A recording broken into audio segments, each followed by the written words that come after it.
Tapat, matatag at maaasahan balitang tama at totoo lamang dito sa Pilipinas Network. Magandang araw sa ating mga kababayan sa Pilipinas at sa buong mundo. Huwag kalimutang pusuan ang video, sumubaybay at pindutin ang batingaw upang lagi kayong updated sa balita. Simulan na natin. Isang oil tanker ang kinumpirmang inagaw ng mga hinihinalang piratang Somali sa labas lamang ng baybayin ng Yemen. Ang insidenteng ito ang pinakabagong serye ng pangha-hijack na muling sumiklab sa rehiyon ngayong taon na nagpapakita ng muling paglakas ng banta ng pirata sa isa sa pinakamahahalagang daanan ng barko sa buong mundo. Ayon sa ulat ng Yemeni Coast Guard, ang barkong Asana ay hinarang at inagaw sa layong 26 na nautical miles o humigit kumulang 48 kilometro mula sa lalawigan ng Hadramaut noong Biyernes. Ang United Kingdom Maritime Trade Operations o UKMTO naman ay nagulat ng isang iligal na pagsakay sa barko na naganap 65 milya sa timog ng daungan ng Mukalla batay sa mga mapagkakatiwalaang militar. Inihayag ng UKMTO na ang oil tanker ay pinasok ng mga hindi autorisadong tauhan. Sa mga unang ulat mula sa pinangyarihan ng insidente, isang kahina-hinalang tao ang namataan malapit sa bridge o kontrol ng barko habang ang tanker ay dahan-dahang kumikilos patungong timog silangan direksyon sa Somalia. Agad namang nagpalabas ng babala ang mga otoridad sa lahat ng iba pang mga sasakyang pandagat na mag-ingat sa lugar. Dahil sa seryosong banta na ito, ang mga otoridad sa Yemen ay mabilis na nakikipag-ugnayan sa kanilang mga internasyonal na kasosyo at iba pang ahensyang pandagat sa rehiyon.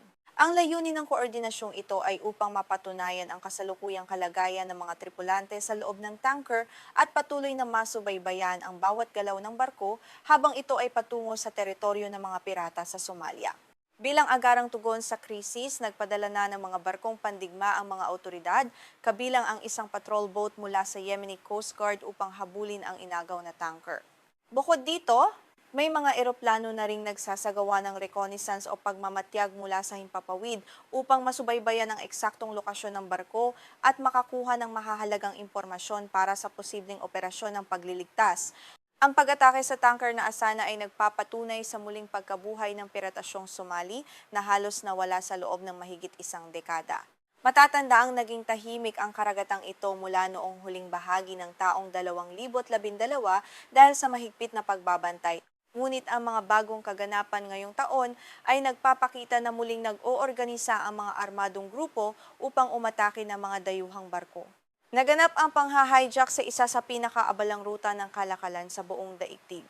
Ang Gulf of Aden ay ang pangunahing daanan patungo sa Red Sea at Suez Canal na siyang pinakamabilis na koneksyong pandagat sa pagitan ng Asya at Europa. Tinatayang 12 hanggang 15% ng kabuang halaga ng pandaigdigang kalakalan kasama ang 30% ng trapiko ng container sa mundo ang dumadaan dito taon-taon. Kung ating babalikan ang kasaysayan, sa pagitan ng taong 2005 at 2012, ang mga piratang Somali ay itinurong utak sa mahigit 1,000 pag-atake sa karagatan. Ang mga insidenteng ito ay nag-result sa humigit kumulang 400 milyong dolyar na bayad sa ransom o pantubos na nagdulot ng malaking pinsala sa ekonomiya ng iba't ibang bansa at nagpataas ng presyo ng mga bilihin. Ang malalang sitwasyon noon ay nagbunsod ng isang malawakang operasyon ng koalisyong militar ng iba't ibang bansa. Sa pamamagitan ng pagpapatrolya ng mga modernong barkong pandigma at pagpapatupad ng mas mahigpit na seguridad sa mga barkong komersyal, tuluyan nang napigilan at winakasan ang mga pangha-hijack noong taong 2013 na nagbigay ng pansamantalang kapayapaan sa mga manlalayag sa rehiyon. Dahil sa matagal na panahong walang naitatalang malalaking pag-atake, formal na inalis ng industriya ng pagpapadala ng kargamento ang klasifikasyon bilang high risk o mataas ang panganib sa Indian Ocean noong nakaraang taon. Sa paniniwalang sapat na ang pagbaba ng banta ng mga pirata, maraming kumpanya ang naging komportable, ngunit ang desisyong ito ay tila napaaga dahil sa muling pagsiklab ng karahasan ngayon. Mula noong buwan ng Abril ngayong taon, ang MICA Center ng Hukbong Pandagat ng Pransya ay nakapagtala na ng 18 insidente ng piratasyong pandagat at pangha-hijack sa rehiyon. Ang mabilis na pagtaas ng bilangan na ito ay nagpapakita na ang banta ay hindi lamang nagbabalik kundi mas agresibo pa ngayon kumpara sa mga nakaraang taon na naglalagay sa buhay ng mga seafarers sa matinding panganib.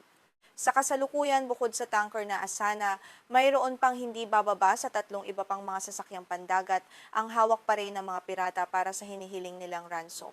Ang mga barkong ito ay nananatiling bihag sa mga baybayin ng Somalia, habang ang mga negosasyon para sa kaligtasan ng mga tripulante ay patuloy na nagaganap sa ilalim ng mabigat na presyur mula sa mga pamilya at kaukulang pamahalaan. Ayon sa mga eksperto at analista, may mga malalalim na dahilan sa likod ng muling pagkabuhay na ito ng piratasyong Somali. Una rito ay ang pagkakaroon ng kakulangan sa puwersa ng militar na nagbabantay sa lugar. Dahil sa lumalalang hidwaan sa Red Sea at sa Strait of Hormuz, maraming barkong pandigma ng mga bansa ang nailipat ng destinasyon upang doon magbantay na nag-iwan ng malaking puwang sa seguridad laban sa mga pirata. Dahil sa mga pag-atake ng mga rebeldeng Houthi sa Red Sea, maraming barko ang napilitang baguhin ang kanilang ruta. Upang maiwasan ang mga missile, ang mga barkong komersyal ay napipilitang maglayag ng mas malapit sa baybayin ng Somalia. Ang pagbabagong ito ng ruta ay nagbigay ng perpektong pagkakataon para sa mga piratang Somali na madaling maabot at ma-hijack ang mga dumaraang barkong walang sapat na proteksyon. Bukod sa mga panlabas na salik, ang kawalan ng katatagan sa politika at ekonomiya sa loob mismo ng bansang Somalia ay isa ring malaking dahilan. Dahil sa kahirapan, kawalan ng trabaho at mahinang pamamahala ng gobyerno, maraming lokal na mangingisda at kabataan ang naaakit na sumali sa mga sindikato ng pirata upang kumita ng mabilis na salapi sa pamamagitan ng paghingi ng milyon-milyong dolyar na ransom sa mga dayuhan. Isang malinaw na halimbawa ng krisis na ito ay ang kaso ng tanker na Eureka na inagaw malapit sa Somalia noong buwan ng Mayo. Hanggang ngayon, ang mga tripulante nito, kabilang ang ilang mga marinong Ehipsyano, ay nananatiling bihag ng mga pirata. Ang sitwasyong ito ay nagpapakita ng matagalang pagdurusa na kinakaharap ng mga seafarer kapag sila ay nabihag ng mga armadong grupo ng walang mabilis na tulong. Dahil dito, ang Ministry ng Ugnayang Panlabas ng Ehipto ay patuloy na gumagawa ng mga diplomatikong hakbang. Sa pamamagitan ng kanilang mga embahada sa Mogadishu at Riyadh, nakikipagtulungan sila sa mga lokal na awtoridad upang matiyak ang ligtas na pagpapalaya sa kanilang mga mamamayan. Ang mga negosasyong ito ay puno ng hamon dahil sa kawalan ng sentralisadong kontrol sa mga lugar na pinagtataguan ng mga pirata. Bilang tugon sa lumalalang banta, ang pinuno ng patakarang panlabas ng European Union na si Kaja Kallas ay lumagda sa isang mahalagang kasunduan sa bansa ng Djibouti. Ang Status of Forces Agreement na ito ay naglalayong tiyakin ang patuloy na pag-access at suportang lohistikal para sa mga barkong pandigma at sasakyang panghimpapawid ng Europa na nakikibahagi sa mga misyong pangseguridad sa karagatan. Ang mga misyong ito, tulad ng Atalanta at Aspides, ay aktibong nagpapatrolya sa Red Sea at sa Horn of Africa. Sa kanyang talumpati sa Djibouti, binigyang diin ni Kallas na ang misyong Aspides pa lamang ay matagumpay ng nakapagprotekta sa mahigit 670 barkong komersyal at nakapagligtas ng 128 seafarer sa loob ng nakalipas na 2.5 taon ng kanilang operasyon. Sa pagtatapos, ang panibagong pag-atake sa tanker na Asana ay isang malinaw na paalala na ang banta ng piratasyong Somali ay hindi pa ganap na nawawala. Nangangailangan ito ng mas matatag na kooperasyon at mas mabilis na aksyon mula sa internasyonal na komunidad upang maprotektahan ang mga daanan ng barko at matiyak ang kaligtasan ng ating mga seafarer na siyang buhay ng pandaigdigang kalakalan. Isang matinding banta sa pandaigdigang kalakalan at seguridad sa karagatan ang muling nagbabalik. Habang nakatutok ang pansin ng buong mundo sa kaguluhan sa gitnang silangan, muling sumisiklab ang krisis ng pamimirata sa karagatan ng Somalia. Napipilitan ngayon ang mga barkong kargamento na umiwas sa masisikip na daanan, ngunit ang bagong rutang kanilang tinatahak ay nagdadala sa kanila sa mas mapanganib na teritoryo. Sa nakalipas na 2 buwan, naging isang malaking bangungot para sa pandaigdigang industriya ng transportasyon ang tensyon sa gitnang silangan. Halos maparalisa ang Strait of Hormuz habang patuloy naman ang banta ng rebeldeng Houthi sa Dagat Pula bilang suporta sa Iran. Dahil dito ang mga daan ng dating ligtas at mabilis para sa mga barkong komersyal ay naging mga zonang pandigma na iniiwasan na ngayon ng marami. Mula noong simula ng taon, tinarget ng Houthi ang mga barkong dumadaan sa Red Sea. Upang maiwasan ang panganib na ito, halos kalahati ng mga barkong kargamento mula sa Asya patungong Europa ang nagpasiyang huwag ng dumaan sa Bab el-Mandeb Strait. Pinili ng mga dambuhalang kumpanya ng barko na mag-iba ng ruta at umikot sa katimugang bahagi ng Afrika, isang desisyong nagdagdag ng libu-libong kilometro at linggong biyahe. Ngunit sa pag-iwas sa panganib ng mga misal ng Houthi, hinarap ng mga tripulante ang isa pang matandang kaaway. Sa kanilang pagdaan sa labas ng karagatan ng Somalia, nagbabalik ang bangungot ng mga pirata. Sa katunayan, sa loob lamang ng 3 linggo, 3 malalaking barkong kargamento ang magkakasunod na inatake at kinubkob ng mga pirata sa labas ng karagatan ng Somalia at Yemen, kabilang ang Honor 25 at Eureka. Kabilang sa mga pinakahuling biktima ang barkong MV Sword. Umalis ang barko sa Suez Port sa Egypt noong ika-13 ng Abril patungong Mombasa, Kenya.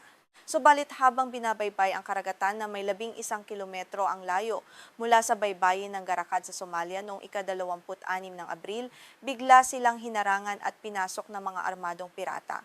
Ang mabilis na pag-atake ay nagdulot ng matinding takot sa industriya. Ayon sa ulat ng mga opisyal ng seguridad mula sa rehiyon ng Puntland sa Somalia, ang barkong Sword ay may lulang 17 tripulante, kabilang ang 15 Syrian at 2 Indian.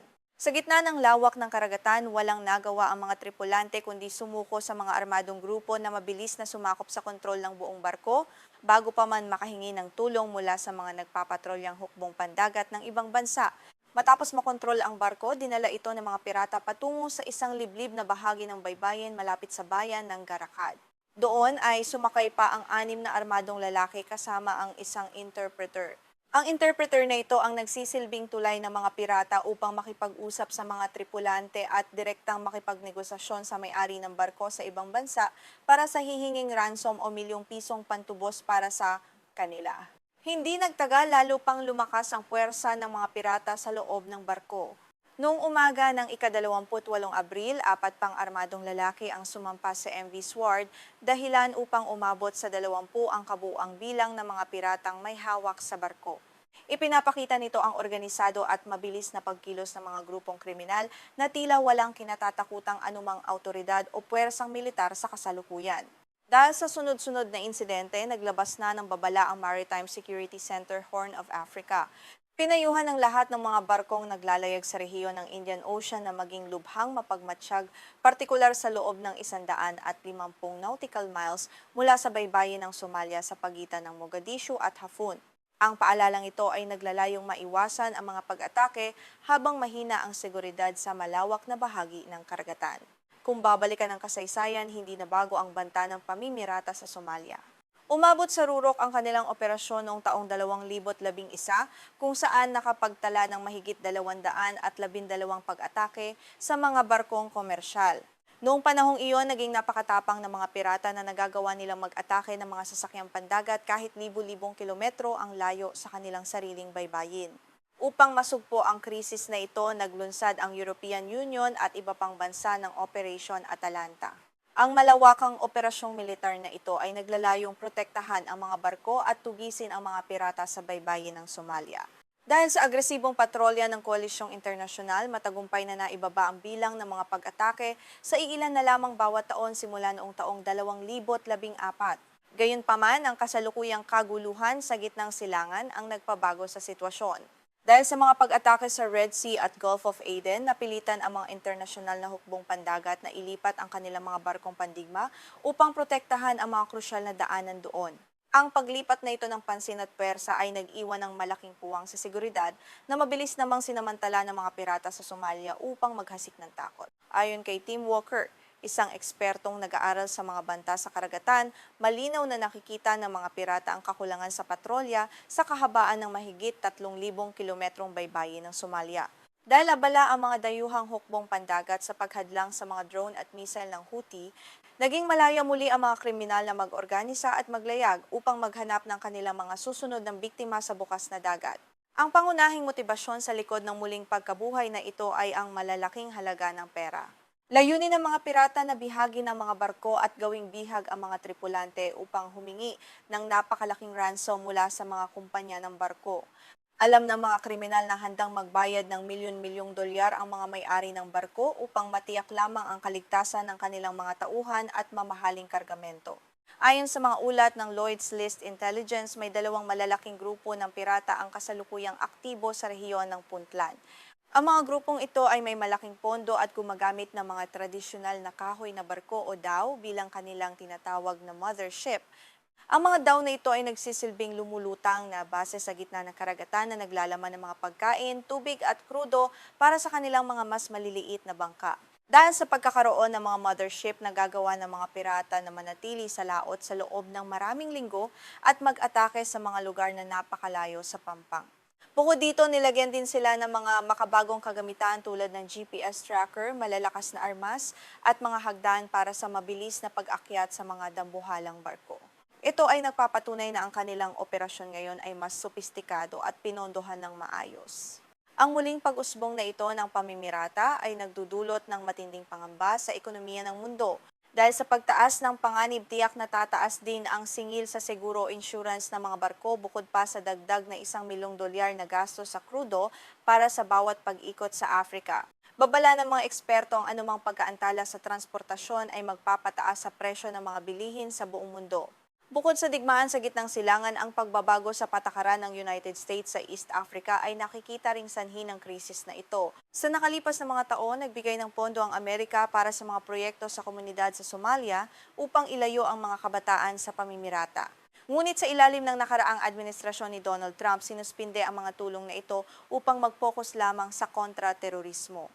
Ayon sa mga eksperto sa militar, ang pagbawas sa mga pondong pangkaunlaran ay nagpahina sa mga lokal na network ng impormasyon at nagpababa sa kakayahan ng mga lokal na autoridad na magpatrolya sa kanilang sariling mga baybayin. Kung walang alternatibong kabuhayan at walang sapat na pagbabantay sa lupa, madaling naakit muli ang mga mahihirap na kabataang Somali na sumapi sa mga sindikato ng pamimirata sa karagatan. Sa kabila ng lumalalang banta, mayroon pa ring mabisang paraan upang maprotektahan ang mga barkong kargamento.